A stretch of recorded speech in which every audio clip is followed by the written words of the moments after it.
Hello friends, आज की class में हम लोग एक अपना एक्सपेक्टेड पेपर नंबर 2 डिस्कस करेंगे। जैसा कि सभी को पता है, आपका एग्ज़ाम बस बहुत ही जल्द होने वाला है।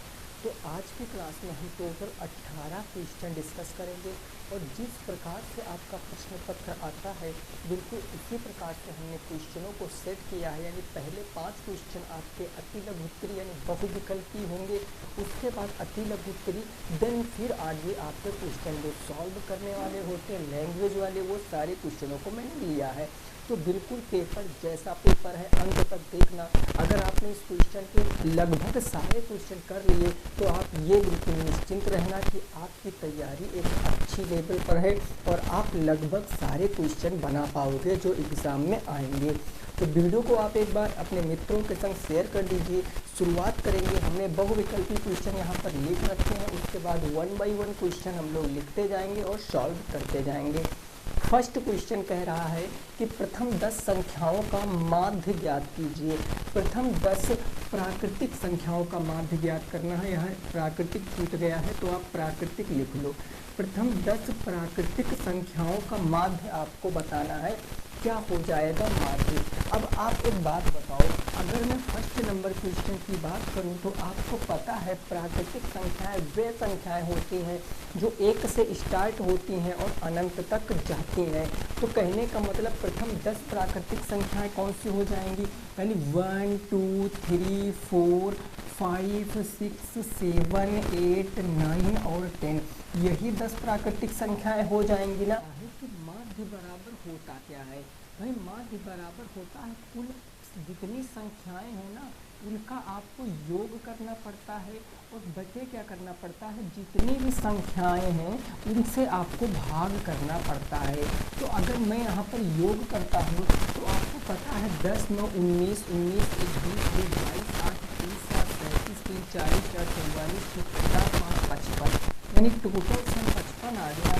डिवाइड करेंगे किससे, 10 से, क्योंकि 10 संख्याएं हैं तो माध्य कितना आ जाएगा 5.5। तो जो भी ऑप्शन आपका 5.5 का रहा होगा वो आपका बिल्कुल करेक्ट हो जाएगा। या इसको आप एक तरीके से लगा सकते हो। और जब भी कभी आपको ना क्रम में बात करें, भाई प्राकृतिक संख्याएं क्या है, क्रम में है, एक एक का गैप है सेम है। जब गैप सेम होता है तो आप डायरेक्ट ऐसे कर दिया करो n+1/2। n होता है आपका नंबर ऑफ टर्म, कितने टर्म आएंगे। चूँकि 10 टर्म कह रहा है ना तो 10 प्लस में 1/2 करोगे तो ये 11/2 और 11/2 का मतलब 5.5। ऐसे भी आप लगा सकते हो या फिर आप ये कंसेप्ट लगा सकते हो जो कि एक्चुअल फार्मूला होता है। ये n+1/2 नंबर सिस्टम में आप लोगों को मैंने पढ़ा रखा है। खैर उसकी बात जाने दो, यहाँ हम DLED की बात कर रहे हैं। सेकंड क्वेश्चन नंबर 2 क्या कह रहा है, जरा उसकी बातों को समझो। क्वेश्चन नंबर 2 कह रहा है कि एक शंकु का वक्र पृष्ठीय क्षेत्रफल का सूत्र क्या होता है। वक्र पृष्ठीय क्षेत्रफल का सूत्र आपको पता है। अगर मैं शंकु की बात करता हूँ तो शंकु में आपको सब कुछ पता है। जो लिटरल सरफेस एरिया होता है, जो वक्र पृष्ठ होता है वो πr/l होता है। जो टोटल सरफेस एरिया होता है वो हम कह सकते हैं πr/l और प्लस में πr² हो जाएगा। यहाँ पर कॉमन ले लोगे आप πr तो आपका निकल आएगा, ठीक है ना। तीसरा मैं बता दूं वॉल्यूम क्या होता है, आयतन क्या होता है, तो 1/3 πr² होता है। तो मैंने तीनों बता दिया। आपसे पूछा था कि वक्र पृष्ठीय क्षेत्रफल क्या होगा, तो πr/l हो जाएगा दूसरे क्वेश्चन का सही जवाब। फर्स्ट क्वेश्चन का आंसर 5.5 है, दूसरे क्वेश्चन का आंसर आपका कितना है, तो वो πr/l है। ठीक है भाई। अब थर्ड नंबर क्वेश्चन देखो क्या है, जरा उसको बताओ, उसका उत्तर सॉल्व करने की कोशिश करो। क्वेश्चन नंबर 3 बिल्कुल आपकी पेपर जैसा पेपर है, ये कोई दिक्कत वाली बात नहीं है। अंत तक आपको इस क्लास को देखना है। लगभग सारे टाइप के क्वेश्चन मैंने ले लिए, बिल्कुल पेपर। तो क्वेश्चन नंबर 3 आपका कह रहा है कि 3 टू दी पावर आपकी 8 है, हो गई sir 3 to the power 8 divided by है आपका 3 to the power -3, 3 to the power -3 is equal to 9 की पावर है आपकी 6 प्लस में x। अब इसको हल करना है, मतलब x का मान बताना है। तो देखो कैसे करेंगे भाई, हम बेस बराबर कर सकते हैं, यहाँ पर भाग है तो घातें घट जाएंगी, यानी 3 की पावर 8 और माइनस क्या हो जाएगा, माइनस के 3 बराबर उधर हम 9 को कह सकते हैं 3 की पावर 2 और इसकी होल पावर कितनी कह सकते हैं, 6 प्लस में x कह सकते हैं। अब आपको पता है माइनस माइनस प्लस हो जाएगा, 8 तो 10 11 हो जाएगा बराबर 3 की पावर कितना होगा, 6 दूनी 12 हो जाएगा और प्लस में 2x हो जाएगा, ये 2x हो गया है ना भाई। अब देखो बेस बराबर है तो छोड़ सकते हैं, तो ये आ जाएगा 11, ये 12 प्लस से इधर माइनस में 12 आ जाएगा बराबर आपका बच गया उधर 2x, यानी हम कह सकते हैं माइनस के 1 और 2 जाएगा डिवाइड में, तो x की वैल्यू क्या आ जाएगी, x बराबर माइनस के 1/2 आ जाएगा। यही ये आपका आ रहा था, x बराबर माइनस के 1/2 आ जाएगा। बात को समझे, ये तीसरे क्वेश्चन का आंसर है। चौथा क्वेश्चन आप देखो क्या कह रहा है, उसको सॉल्व करो। क्वेश्चन नंबर 4, 2.5 का मान क्या होगा, इसका वर्ग निकालना है। तो वर्गमूल घनमूल आपके चैप्टर में पूरा दिया गया, मैंने पढ़ाया भी है। तो हम क्वेश्चन नंबर 4 को कैसे सॉल्व कर सकते हैं, आपको पता है भाई 2.5 है, हम इसके नीचे बटे 1 मान सकते हैं, दशमलव लगाएंगे, 0 बढ़ाएंगे, यानी अल्टीमेटली ये कितना निकल कर आएगा, 25/10। चूँकि इसका स्क्वायर है तो इसका हम स्क्वायर कर देंगे। अब आपको पता है स्क्वायर का मतलब उसी संख्या का उसी संख्या से गुणा, तो 25 × 25 और ये नीचे हो जाएगा 10 × 10। अब इसको मैं क्या कहूँगा, 25 का 25 पंचे 125 कैरी 12, 25 दूना 50, 10 60 2 62, 625 बटे का 100, तो आंसर कितना आएगा भाई, 62.5। कितना आ जाएगा, 62.5, क्योंकि 10 का वर्ग करेंगे तो 100 आ जाएगा, तो ये आ गया 62.5 इस क्वेश्चन का राइट आंसर। क्लियर, समझे कि नहीं समझे, कितना आएगा 2.5 का अगर आप निकालोगे तो ये आ जाएगा 2 अंक पहले आएगा ना, माफ़ी चाहते हैं 6.25 आएगा, 6.25 आएगा, क्योंकि 2 अंक पहले लगेगा ना, तो 6.25 आ जाएगा। क्लियर, कोई दिक्कत नहीं ना। चलें, अब देखो अगला क्वेश्चन नंबर 5 क्या है उसको ज़रा समझो। कह रहा 3 घंटे पूरे दिन का कितना प्रतिशत है, 3 घंटे पूरा दिन का कितना प्रतिशत है। वैसे प्रतिशत आपके सिलेबस में दिया नहीं गया, लेकिन प्रतिशत का एक क्वेश्चन आपके पेपर में आया हुआ है पिछले साल, 500 ग्राम करके कुछ था, मैंने सॉल्व भी कराया है 2-3 बार। अगर आपने भी अपनी बुक को सॉल्व किया होगा तो पता होगा, तो इसीलिए मैंने एक क्वेश्चन रख दिया है। अब इस क्वेश्चन आपको कि पूरे दिन में कितने घंटे होते हैं। अगर मैं बात करूँ तो आप कहोगे सर 24 आवर होते हैं, 24 घंटे होते हैं, और हमें बताना है रेस्पेक्ट में 24 घंटे के रेस्पेक्ट में 3 घंटे कितना प्रतिशत है। ये भिन्न है, भिन्न को प्रतिशत में बदलेंगे तो 100। अब पता है 3 × 24 यानी 100/8, 8 से काटोगे तो 8 से काटोगे 8 का 8 जो बचा, यहाँ पर हो गया 20, 8 दूनी 16, 8 पंचे 40, 12.5% क्वेश्चन का राइट आंसर हो जाएगा, यानी 12.5% क्वेश्चन का क्या होगा, सही जवाब हो जाएगा। तो ये आपके बच्चे की कैलकुलेटर के पास। अब हम आगे के क्वेश्चनों को डिस्कस करेंगे। उम्मीद करते हैं कि ये क्वेश्चन आपकी समझ में आ गए होंगे। अब आगे थोड़ा सा क्वेश्चन देखते चले जाएंगे, क्योंकि आपको पेपर मिलता है बिल्कुल वैसा ही। ठीक है, चलिए नेक्स्ट अगला क्वेश्चन देखेंगे और इसको सॉल्व करने की कोशिश करेंगे।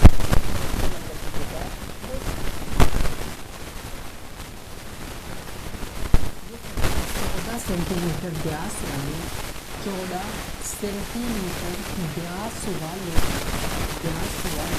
ठीक है 10 सेंटीमीटर लंबे 10 सेंटीमीटर लंबे। आगे क्वेश्चन क्या कहता है, बेलन का आयतन बताओ। बेलन का क्या बताना है, आयतन यानी वॉल्यूम आपको बताना है क्या होगा, आयतन बताओ। लगाओ इस प्रश्न को, क्या हो जाएगा इस प्रश्न का राइट आंसर फटाफट से सभी विद्यार्थी बताएंगे। 14 सेंटीमीटर व्यास वाले आपको 10 सेंटीमीटर लंबे बेलन का आयतन बताना। आपको भाई व्यास दिया गया, व्यास मतलब डायमीटर कितना दिया गया 14 सेंटीमीटर। और आपको हाइट, भाई लंबाई का मतलब हाइट कितनी दी गई है 10 सेंटीमीटर। अब एक बात बताओ, अगर डायमीटर 14 सेंटीमीटर है तो रेडियस कितनी होती है, व्यास का आधा होती है, यानी रेडियस हो जाएगी 7 सेंटीमीटर। अब हमने आयतन पूछा है और बेलन का आयतन होता क्या है, पाई आर स्क्वायर एच। वैल्यू लिख दो यहाँ पर 22/7 इंटू आर कितना है 7, तो ये हो जाएगा 7 इंटू 7 इंटू हाइट कितनी है 10, तो ये 10 हो जाएगा। 7 से 7 खत्म हो जाएगा जब सॉल्व करोगे, तो 7 दूनी 14 और फिर 7 दूनी 14 एक 15, 154 का 10 से गुणा कराओगे 1540 सेंटीमीटर क्यूब क्वेश्चन का राइट आंसर होगा। 1540 सेंटीमीटर क्यूब क्या हो जाएगा, इस क्वेश्चन का सही जवाब हो जाएगा। समझ में आ गया होगा आपको। मेन देखो मेंसुरेशन के जितने भी क्वेश्चन आएंगे ना, वो सारे फार्मूला बेस्ड क्वेश्चन होंगे। बस अगर आपने फार्मूला याद रखा है तो आप निश्चित तौर पर मानिए कि अगर क्वेश्चन आ गया मेंसुरेशन से तो आप लगा जाओगे। क्वेश्चन नंबर 7 देखते हैं, ये क्या कह रहा है। ये कह रहा एक आयताकार, अच्छा उससे पहले ये क्वेश्चन है हमारा कि यदि x + 1/x बराबर के √5, तो आपसे पूछे है कि x³ प्लस के 1/x³ का मान क्या होगा। ये है क्वेश्चन नंबर 7। x + 1/x √5 है, आपसे पूछे x³ प्लस 1/x³ का मान। अब आपने पढ़ रखा होगा सर्व संख्या कौन सी, a + b का होल क्यूब। भाई यही लगा दो, क्या होता है a³ प्लस b³ प्लस के 3ab ब्रैकेट के अंदर a प्लस में b, यही तो होता है। यही आप यहाँ पर लगाओगे तो आप इसको x + 1/x का होल क्यूब कह सकते हो। बिल्कुल, ये हो जाएगा x³ प्लस के 1/x³ यानी a³ plus b³ plus 3ab, तो 3 इंटू एक्स इंटू के 1/x ब्रैकेट में x प्लस के 1/x हो जाएगा। जहाँ x + 1/x है उसकी वैल्यू रख दो। x + 1/x कितना है √5, इसका क्यूब कर दो बराबर इतने का मान बताना है। तो हमें कुछ करना नहीं है, हम इसको एज इट इज रखेंगे x³ प्लस के 1/x³ प्लस में देखो x से x क्या हो गया ख़त्म, यहाँ 3 बचा और इसके स्थान पर क्या रखोगे √5, तो 3 इंटू क्या हो जाएगा √5 हो जाएगा। √5 का क्यूब करना है, तो क्यूब करने के लिए उसी संख्या का 3 बार गुणा कराओगे, तो √5 इंटू √5 इंटू √5, तो यहाँ गुणा हो जाएगा तो 5√5 हो जाएगा, यानी √5 का क्यूब कितना हो जाएगा तो 5√5। 3√5 इधर माइनस में आ जाएगा, तो 3√5 इधर माइनस में आ गया, बराबर क्या बच गया x³ प्लस के 1/x³। तो उत्तर कितना आएगा 5√5 से 3√5 घटा दोगे तो 2√5। ये क्वेश्चन का क्या आ जाएगा सही जवाब आ जाएगा, यानी x³ प्लस 1/x³ की वैल्यू कितनी आई है 2√5 आ गई है। आई होप आपको ये चीज़ समझ में आ गई होगी कि क्वेश्चन क्या कह रहा था, इसकी भावनाएं क्या थी और ये क्या हमसे निकलवाने की कोशिश कर रहा था। क्लियर हो गई बात ना, कोई दिक्कत नहीं है भाई। अगले प्रश्न पर पहुंचेंगे, अगला प्रश्न देखेंगे और उसको हम करेंगे नेक्स्ट क्वेश्चन, ठीक है ना। नेक्स्ट क्वेश्चन क्या कह रहा है जरा उसकी बातों को आपको समझना है। अगला क्वेश्चन को देखो क्या है, ठीक है ना। क्वेश्चन नंबर आपका हो जाएगा ये 8 नंबर। ये कह रहा है, हाँ ये कह रहा है कि एक आयताकार ताल की, ताल मतलब समझते हो ना, ताल मतलब होता है तालाब। एक आयताकार ताल की जो लंबाई है, आयताकार ताल की लंबाई चौड़ाई की 2 गुनी से 2 अधिक है।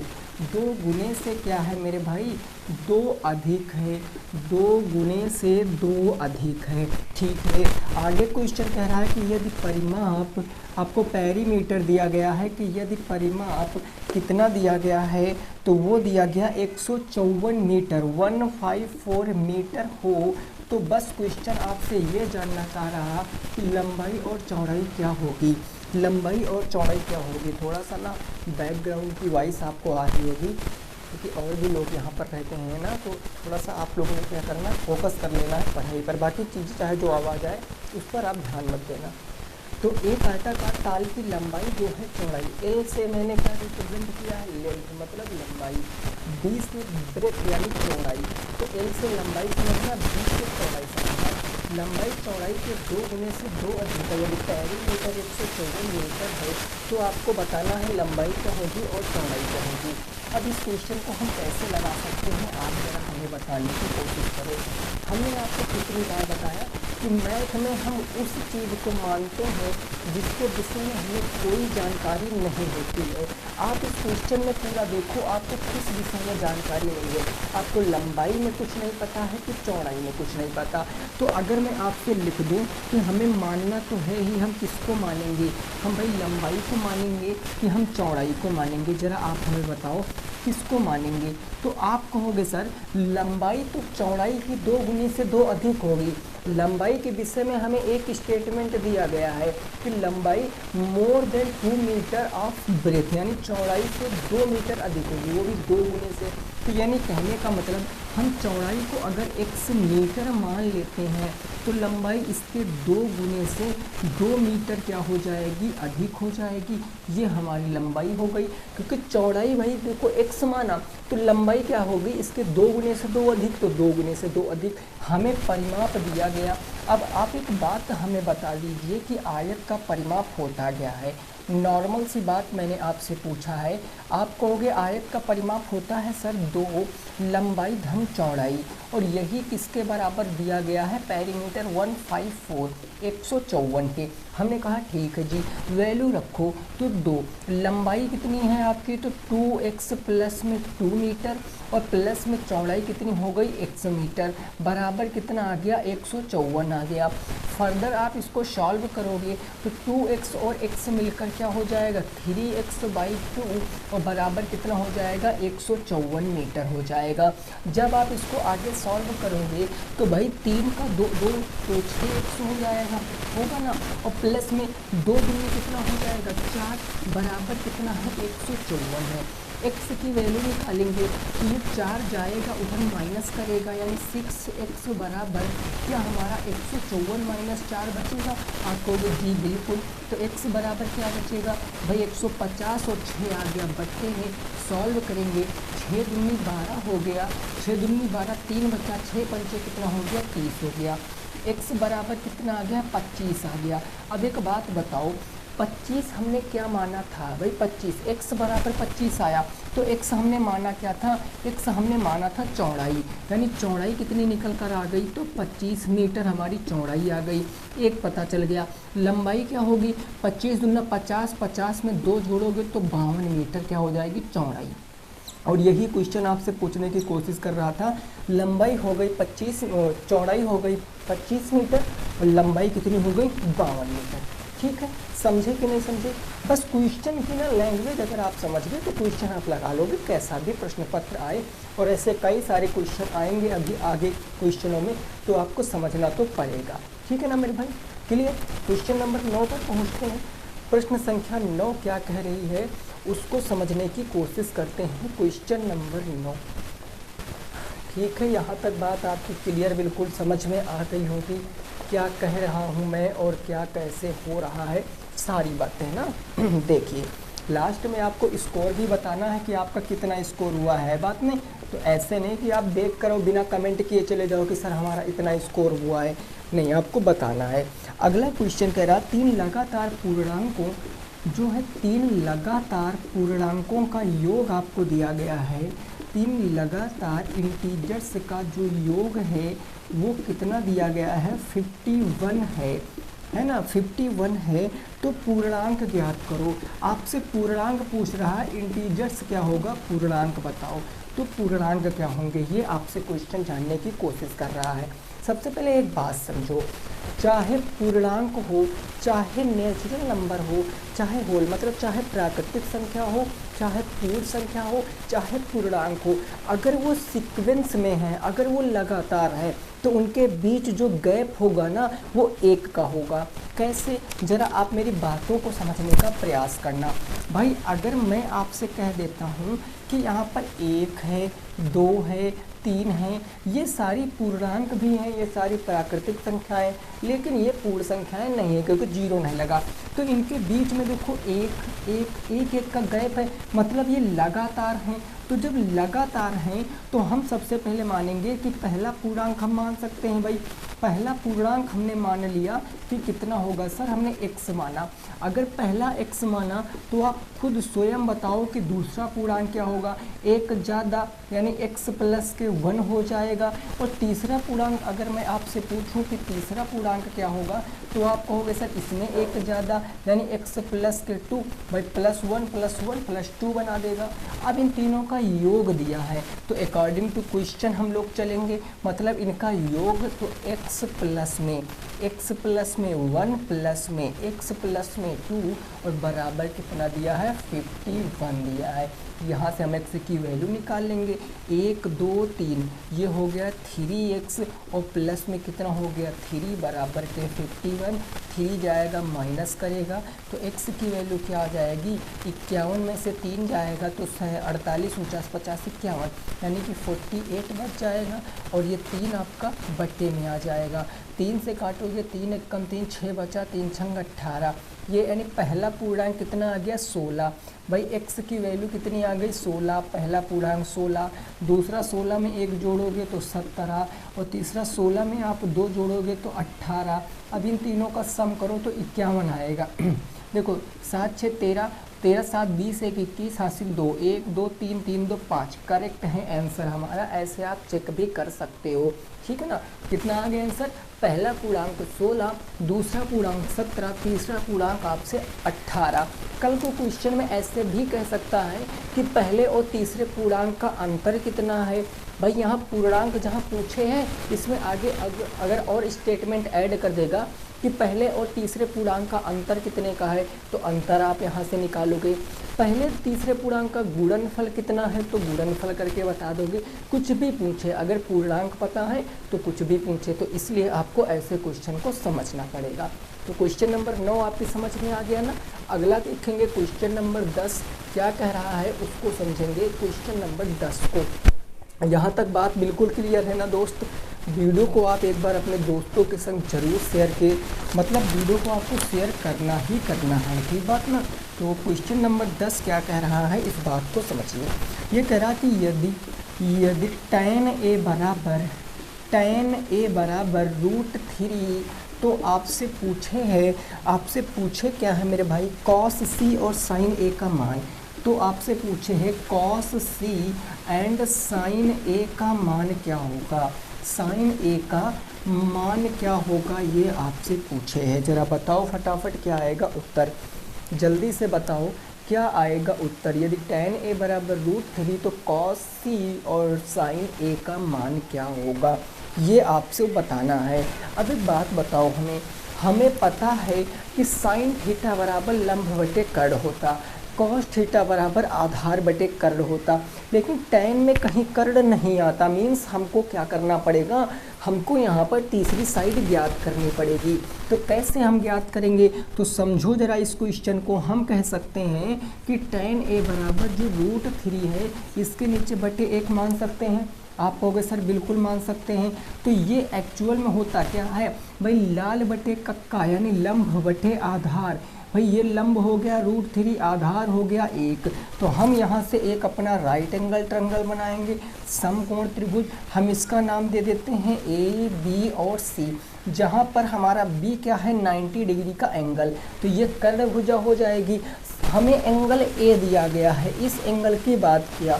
तो इसके सामने लंब ये होगी, ये √3, आधार ये होगी, तो कर्ण क्या हो जाएगा, लंब का स्क्वायर प्लस आधार का स्क्वायर, √3 का स्क्वायर प्लस 1 का स्क्वायर। तो अल्टीमेटली ये 3 3 1 4, 4 का रूट करोगे तो 2 आ जाएगा, यानी कर्ण कितना आ जाएगा, 2 आ जाएगा।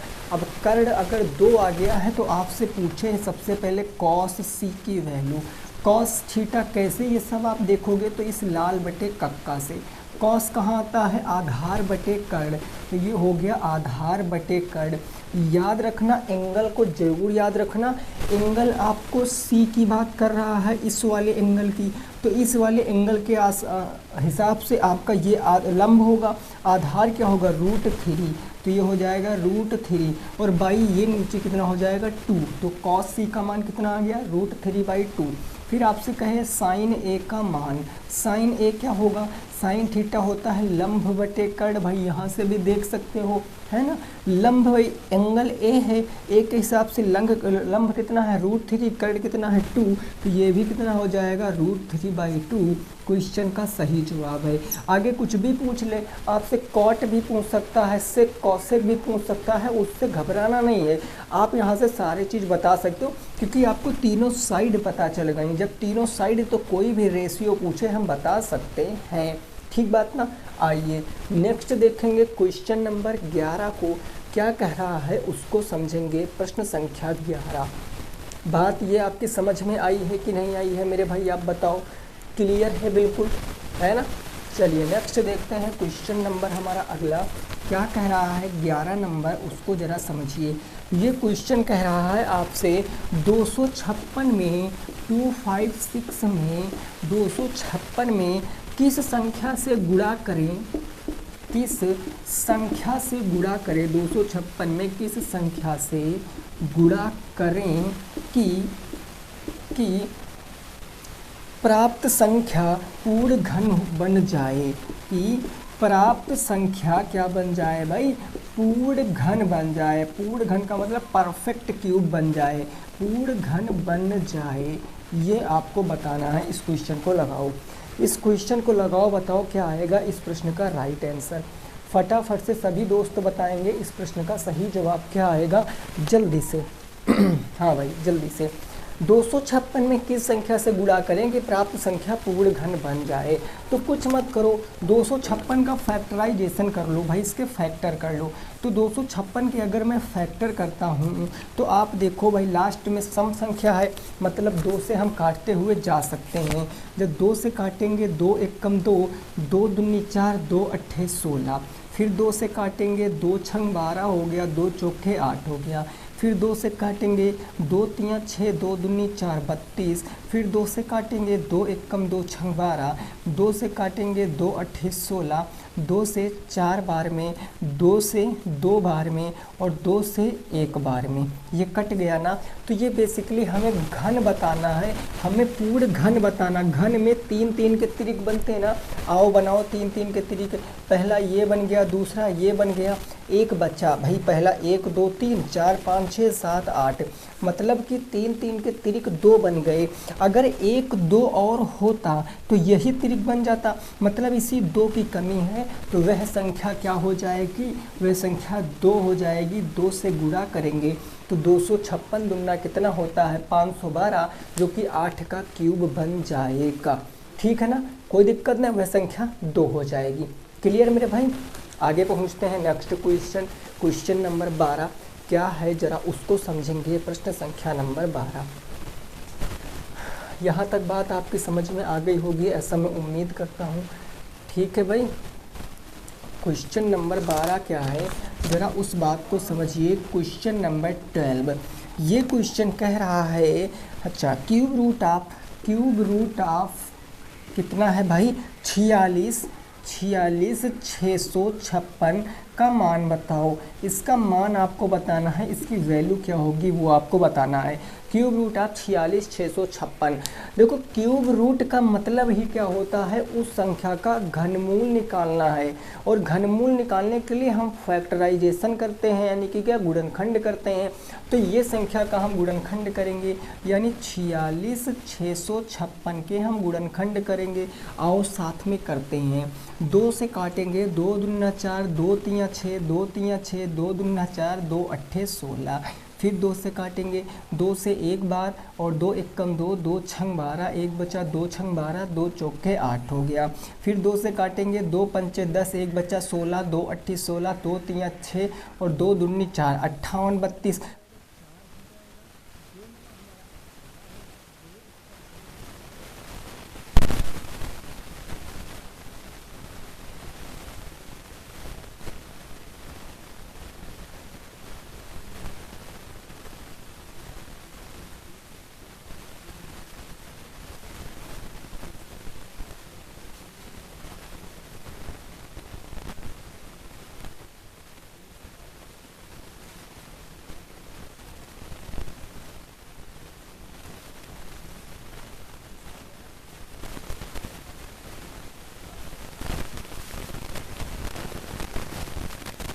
36 36 तिया 108 108 और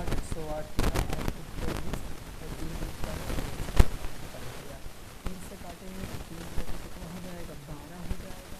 2 से 2 दूनी 4, और 2 एकम 2 हो जाएगा। अब आप यहाँ पर देखो, 1 2 बन गया, और 1 यहाँ पर और 2 यहाँ पर, है ना।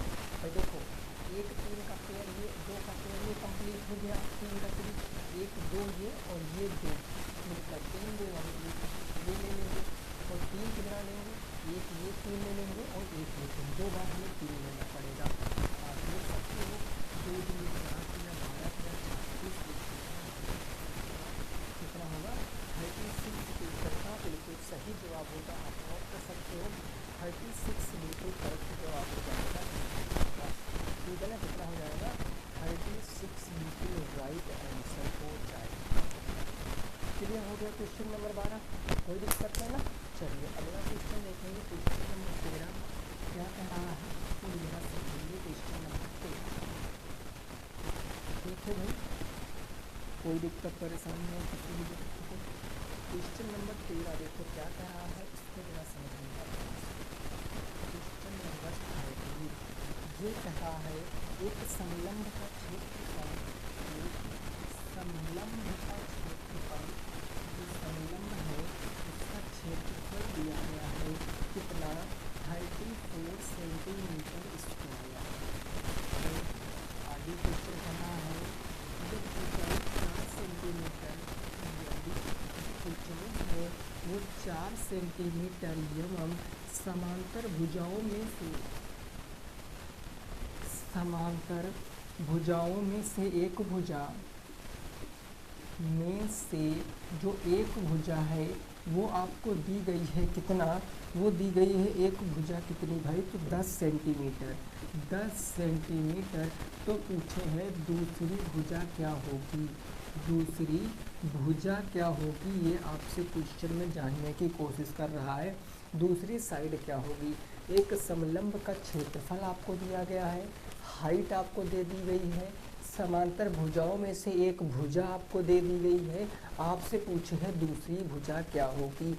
आपको पता है समलंब चतुर्भुज का क्षेत्रफल क्या होता है।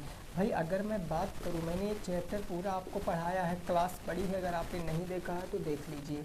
समलंब का जो क्षेत्रफल होता है वो क्या होता है, 1/2 ब्रैकेट में आपको पता है D1 या B1 हम कह सकते हैं, और प्लस में D2, इसका मतलब होता है दोनों समांतर भुजाओं का योग, इंटू के H होता है। आप यहाँ पर ए भी कह सकते हो, कुछ भी कह सकते हो, यहाँ ब्रैकेट में रहता है समांतर भुजाओं का योग।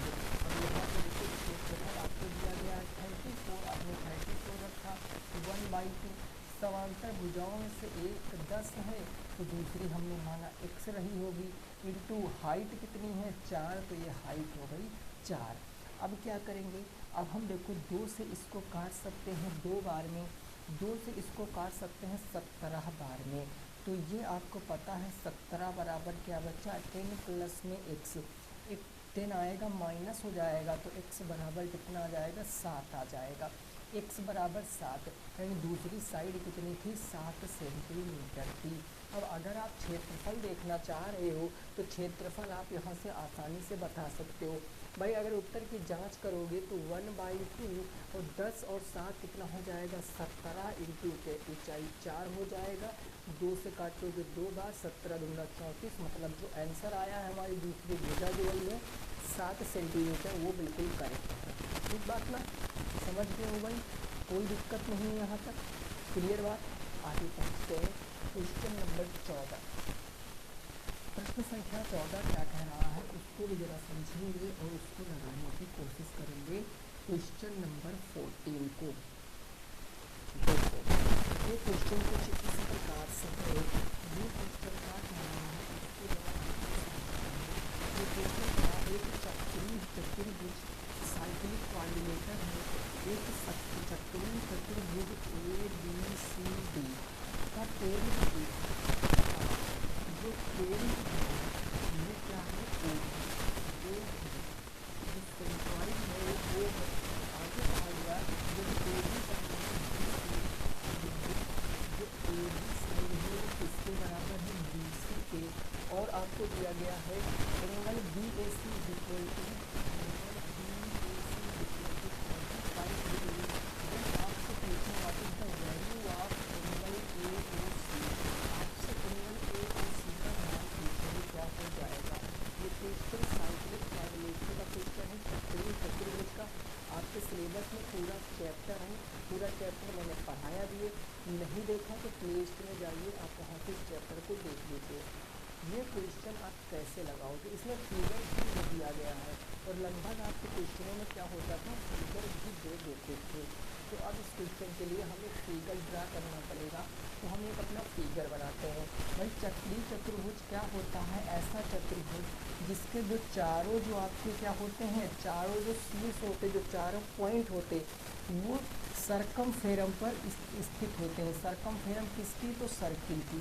यानी हम मान लेते हैं ये क्या है हमारा चक्रीय चतुर्भुज है, इसका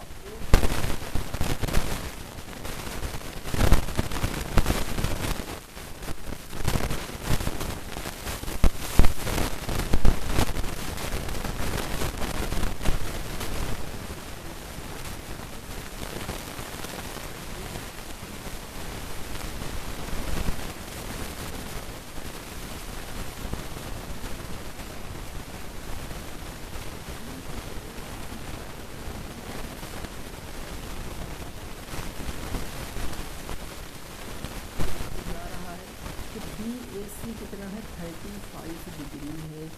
आगे की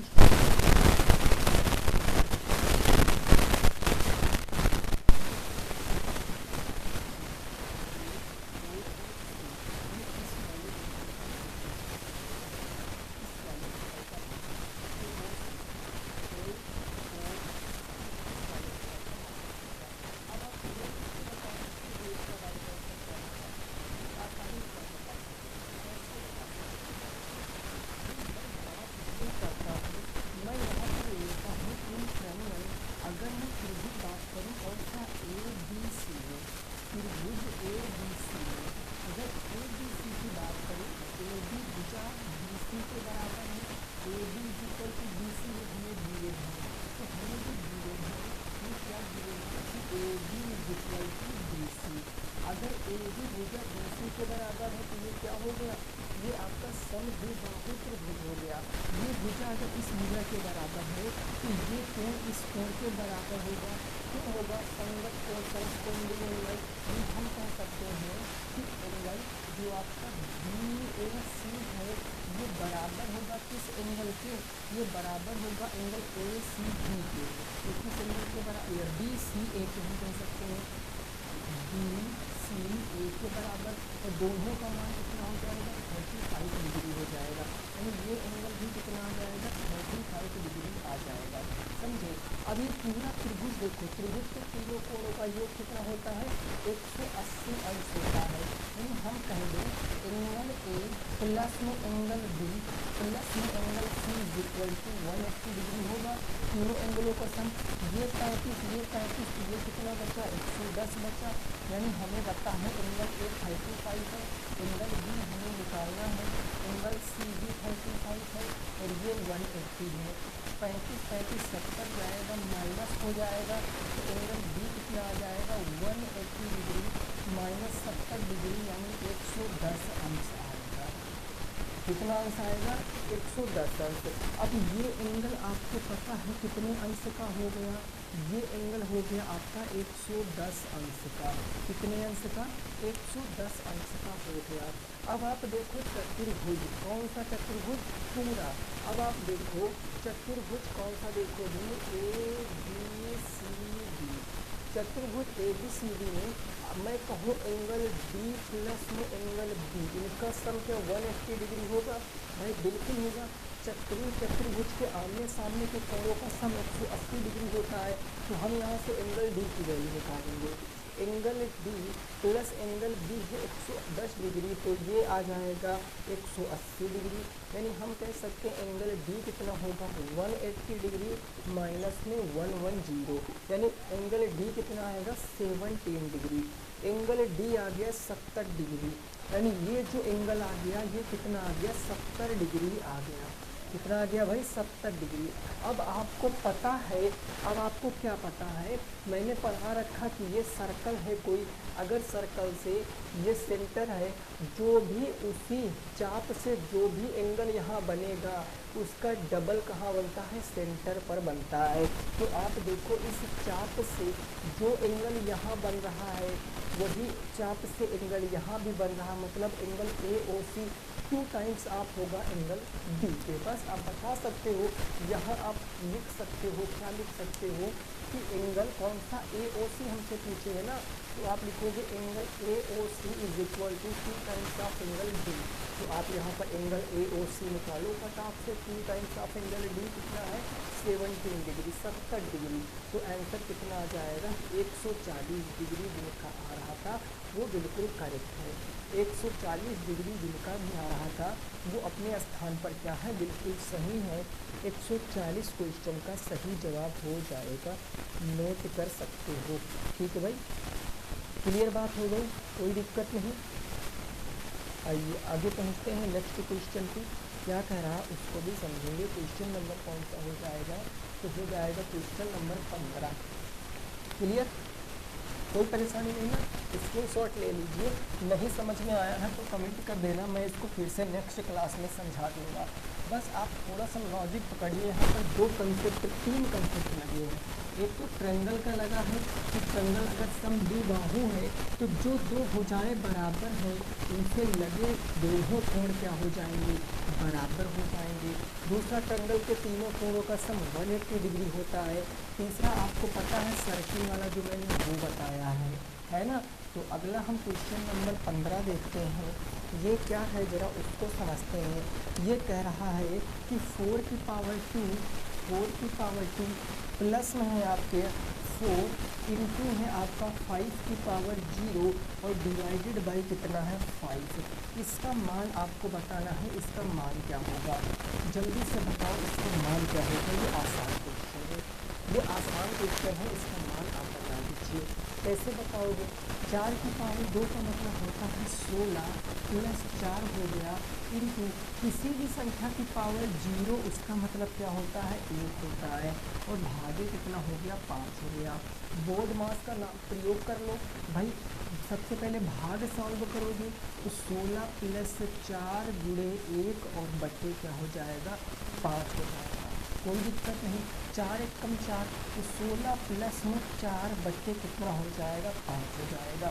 जब सॉल्व करोगे 16 पंचे 80, 80 4 84, 84 बटे 5 इस क्वेश्चन का सही जवाब होगा। जिनका भी 84 बटे 5 आ रहा था वो बिल्कुल क्या आ जाएगा, करेक्ट हो जाएगा। या फिर 16.8 आ रहा था तो भी आपका जवाब बिल्कुल करेक्ट है। ठीक है ना। चलें आगे पहुँचते हैं। क्वेश्चन नंबर 16 देखते हैं क्या कह रहा है, उसको जरा समझेंगे। प्रश्न संख्या 16। ठीक है भाई, यहाँ तक बात क्लियर हुई है।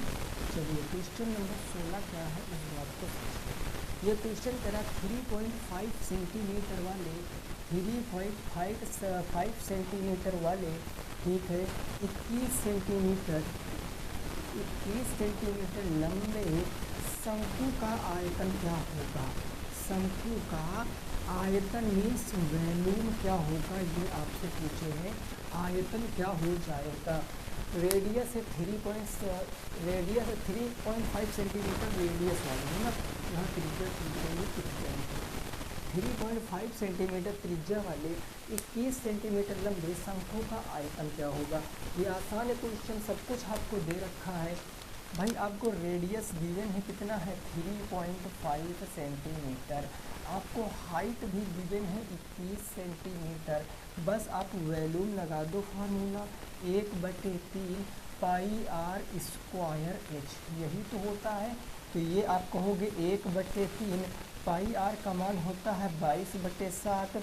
रेडियस आप कहोगे 3.5 को आप 7/2 और 7/2 कह सकते हो, इंटू हाइट कितना हो जाएगा 21 हो जाएगा, ठीक है ना। तब 3 से काट देंगे, 3 7 21 हो जाएगा है। और कितना बचा आपका 2 बचा है, 2 से काटोगे 2 और फिर आप यहाँ पर काटोगे 7 7 49 यानी 11 इंटू 49 बच्चे कितना हो जाएगा 2। अब जब आप इसको सॉल्व करोगे 11 नंबर 99, 11 44 में अगर आप 9 जोड़ोगे तो 9 4 13 और 4 5 53 हो जाएगा ना, ये हो गया 13। और बच्चे कितना कर दोगे 2। जब इसको सॉल्व करोगे 2 दूनी 4, 2 6 12 और फिर हो गया 2 9 18, 2 5 10, 265.5 सेंटीमीटर क्यूब। क्वेश्चन का सही जवाब होगा 269.5। फिर से आप यहाँ पर देख सकते हो, मैंने 3 से यहाँ पर काट दिया है, ठीक है ना भाई।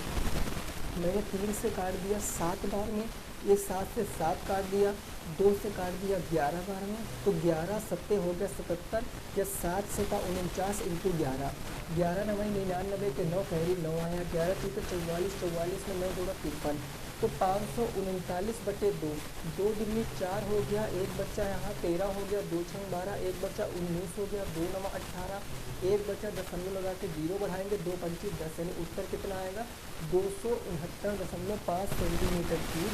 यही क्वेश्चन का सही जवाब है, नोट कर सकते हो। यही क्या हो जाएगा क्वेश्चन का बिल्कुल राइट आंसर हो जाएगा, नोट कर लेना। समझ गए हो ना।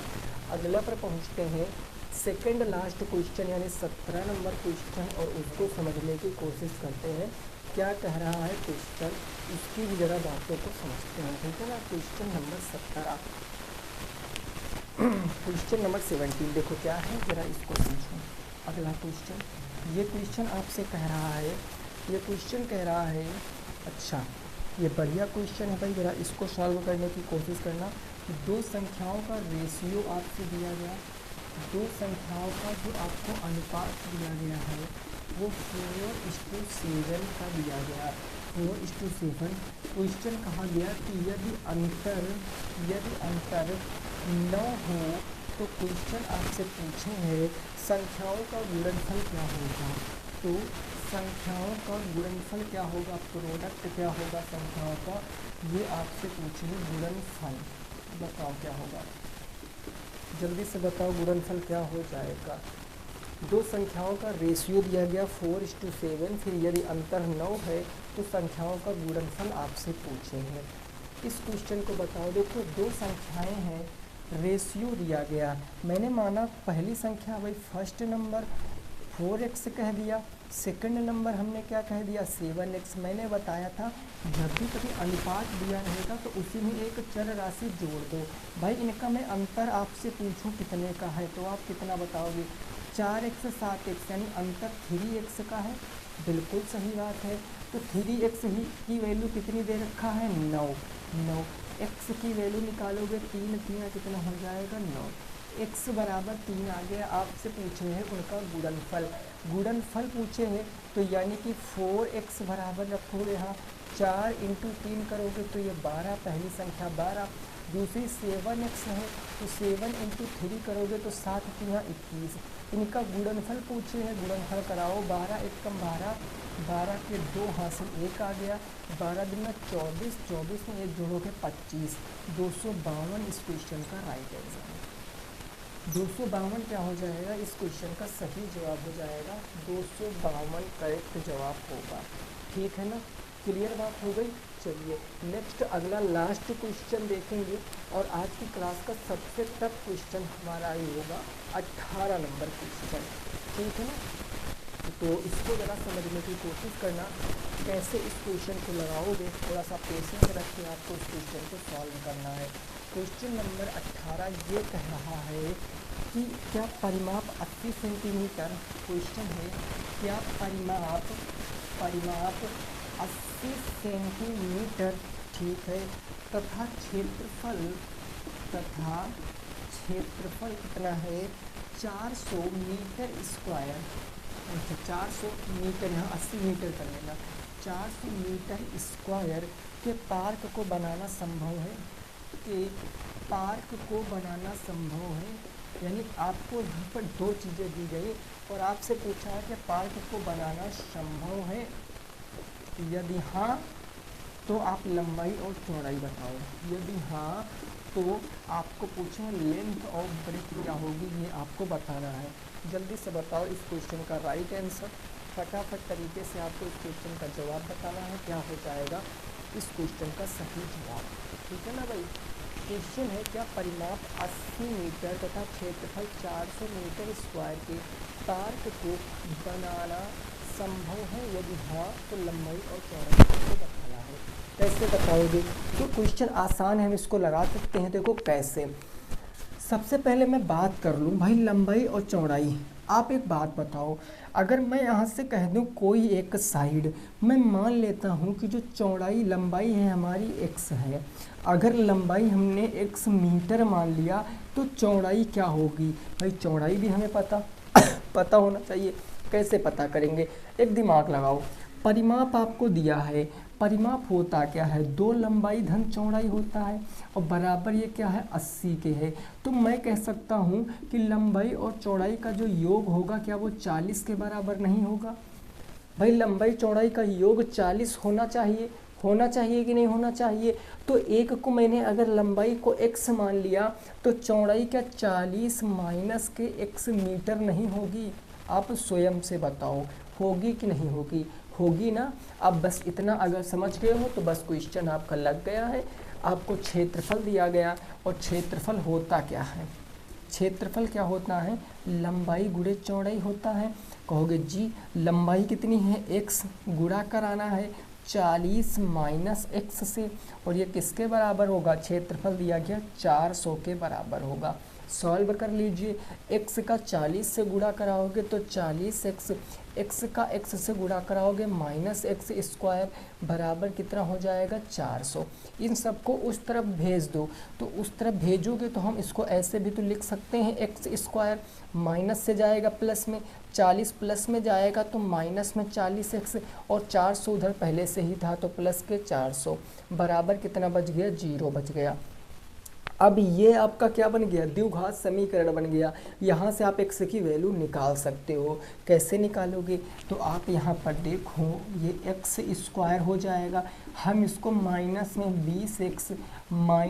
20x और प्लस के 400 बराबर 0 नहीं कह सकते, क्योंकि 20 और 20 का गुणा कराएंगे तो 400 आएगा, और माइनस 20 करेंगे तो माइनस 40 आएगा। समझ रहे हो ना। अब पेयर बना के कॉमन ले लो, इधर कॉमन x मिल गया तो ये x माइनस के 20 हो गया, माइनस के 20 कॉमन ले लिया तो x माइनस के 20 विषयम 400, कोई दिक्कत नहीं।